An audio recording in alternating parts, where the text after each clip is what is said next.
Well, time for the next chapter. Your turn. Oh, Corona story time for me. Oh, and look, there's the broadsheet for the Bavarian Airship Regatta on the back of the book. Alrighty. Oh, That'll make it easier. it will. Okay, this chapter's called Au revoir, London. McTrowell wiped her hands on a rag and stuffed it in the pocket of her work apron. Her final checks and preparations for the crossing to London were complete. She climbed the ladder out of the mechanical compartment up into the bridge and closed the latch in the floor. The sun was still high in the sky despite the late afternoon hour. She loved being far north as midsummer approached. It gave one the sense that the endless day had endless possibilities, and today was definitely one of those days. She would launch the Birkenhair just before sunset, so the passengers could enjoy the sight of the London gaslights coming on as they sailed southeast toward Brighton. Once they were underway, she would turn command over to her first officer and join Wallace's table for the launch dinner. These dinners were usually dreadfully painful affairs dominated by puffery and bloviating, but there was no getting out of them, and occasionally someone interesting was seated at the table. She scanned the London skyline one last time before heading back to her cabin to clean up and change into dinner attire. One of the advantages of being the captain on a racing airship like the Birkenhair was having a proper cabin with a porthole. The rest of the crew was stuck in the sunless gloom of the second deck, but Sparky got the last second-class cabin, number 14, at the back of the ship nearest the engine room.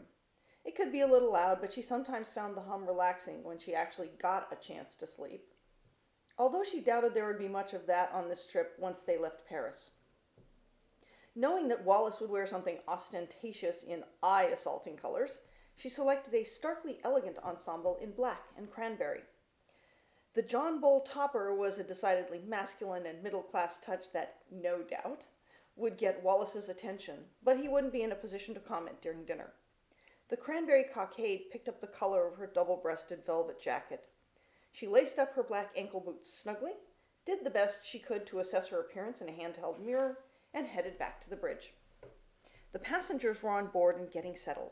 She heard voices and the bumping of luggage through the walls of the cabin. There was an odd passenger standing in the passage outside cabin 7, a sergeant of Her Majesty's Aerial Marines. The man looked as if he'd been born at attention. She squeezed past him, strode past the remaining second-class cabins, and cast only a glance at the doors of the two first-class cabins opposite each other at the head of the passage before entering the main hall. The galley crew was busily putting the finishing touches on the table settings for dinner. She exchanged nods with the chief steward, Luis Miguel Sevilla. The fact that Wallace had pulled Sevilla off the Toulouse-Madrid route meant he was pulling out all the stops to make this event perfectly memorable for the select few passengers who had paid the exorbitant price to be on the Birkenhair during the regatta. The crew would be stripped back to the bare minimum during the regatta, and the few remaining would have to be the very best to keep such rarefied customers happy. Sevilla was just the man for the job. She crossed the main hall and opened the shiny brass door to the bridge. The first officer, Ivan Krasnaya Rubashka, was already making pre-launch preparations. She had to hand it to Wallace. He had really gone all out to assemble an international crew for the event. She was sure his accounts of the regatta would include copious mention of the uniquely international reach of Western and Transatlantic. Truly, the man never missed an opportunity for self-promotion. She snapped out of her reverie to check the pressure gauges. The engine would be up to full power right on time for the launch. The airship port crew was assembling below tower number 3 to release the tethers. The sun was making its way toward the western horizon. She had the same thought she always had when she watched the sun set in the west. When all else fails, the setting sun will lead me home. She shook her head to clear out the nostalgia and addressed the first officer. Господин Krasnaya Rubashka, are you looking forward to the regatta? Да, госпожа доктор летчика McTrowell. Please do not inform Господин Wallace, but this is my last trip for Western and Transatlantic. I'm thinking to start, fabrica? For airship parts in Suzdal. Factory. You're a very good pilot, won't you miss flying? Oh, может быть, but the money will be much more. Yes, you have a point there. I think it's time to go. She signaled through the front window to the port crew to cast off the tether lines. She rang the bell for the engine crew to reel in the aft line while Krasnaya Rubashka cranked in the fore line. She set the engine to 1/4 speed and set a course for Brighton. Mr. Krasnaya Rubashka, keep the engine at 1/4 until we clear London and then go to half speed. If I am detained by our glorious leader, go to full speed once we reach the English Channel. Aye aye, Empress of the Air. She usually tried to keep her actual given name to herself. She wondered if he knew or if he were just being humorously deferential. She pushed open the bridge door to the main hall and scanned the passengers seated for dinner. When her eyes settled on Wallace's table, she nearly tripped over her own feet in surprise. Chief Inspector Drake was sitting right next to Wallace. He was looking straight at her as if he had been expecting her. She took a deep breath to regain her composure and walked directly toward the table, hoping that her face did not give away her mixed emotions: surprise, delight, trepidation. Drake was up and out of his chair before Wallace. Typical that he would have better manners than Wallace, but Wallace spoke first, or rather, bellowed. "If it isn't the illustrious Dr. McTrowell!" As if it were some kind of surprise to discover that she was piloting the Burke and Hare for this historic event. The man had an infinite supply of cheek. "If I'm to believe what they print in the Times, and of course I don't always, you're acquainted with Chief Inspector Drake." He made an oversized, sweeping gesture toward Drake. Like herself, and unlike Wallace, who, as she had predicted, was dressed garishly, Drake was dressed elegantly and appropriately in black. He pulled out the chair to his right for her. Before she could take a seat, he took her hand and kissed it. Again. But this kiss was more intimate and lingering than the last. She suspected that he had been preparing for this moment mentally. She glanced around to see if anyone else noticed, but for once she was grateful for Wallace's personal circus act. Everyone else had their eyes on Wallace, so they missed the intimate moment and the half-wink from Drake as he reluctantly released her hand. He deftly slid the chair under her as she swept up her long black skirt to sit down. Wallace plopped down his considerable bulk into his beleaguered chair.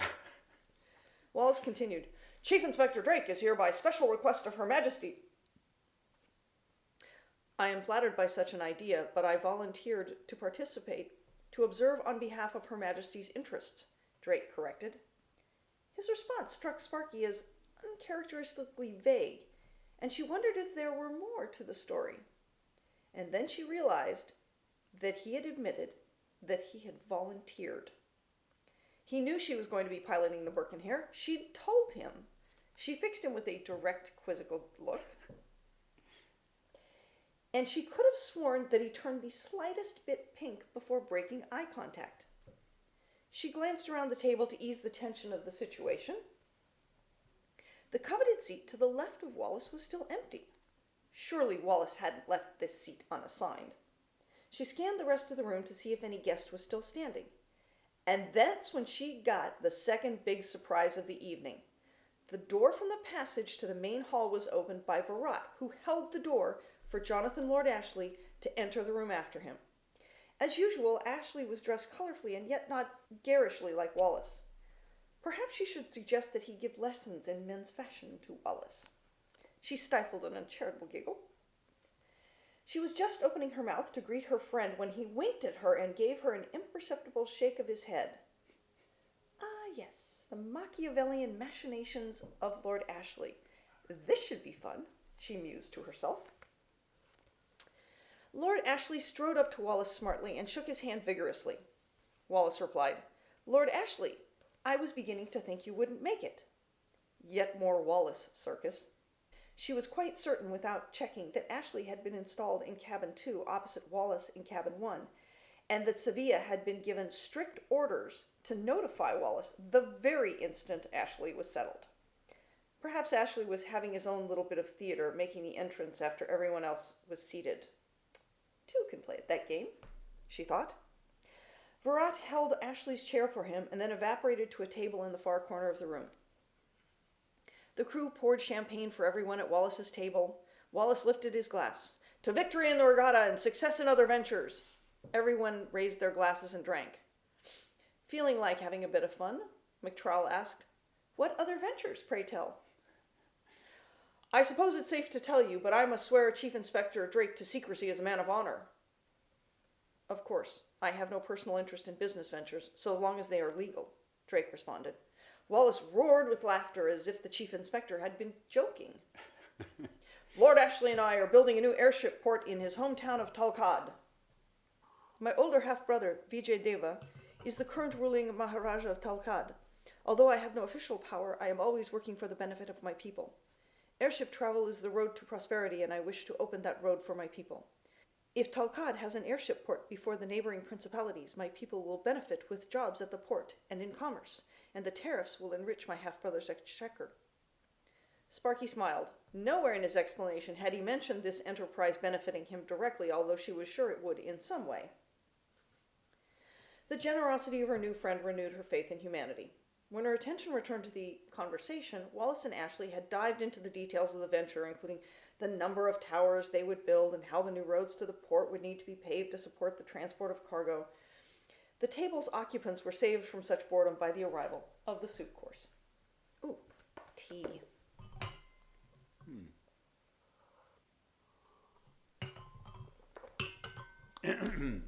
Sparky turned her attention to the only other two occupants of the table, who seemed a bit out of place.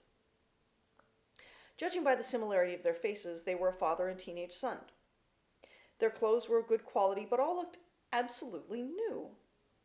And the wearers didn't look particularly comfortable wearing them. They had a slightly awestruck air about them. What were they doing at Wallace's table on such an occasion? Welcome aboard the Burke and Hare. Will you be accompanying us during the regatta? She ventured.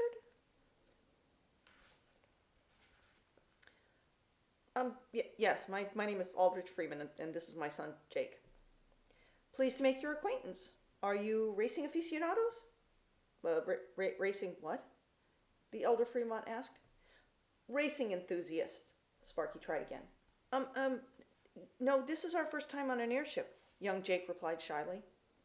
Your first time on an airship, and you're participating in an international regatta? Well, that is certainly bold. Sparky hoped her reply didn't sound as enthusiastically fake to them as it did to her. Well, I inherited a large old warehouse and dock on the Tyne from my father and his father before him, Aldrich explained.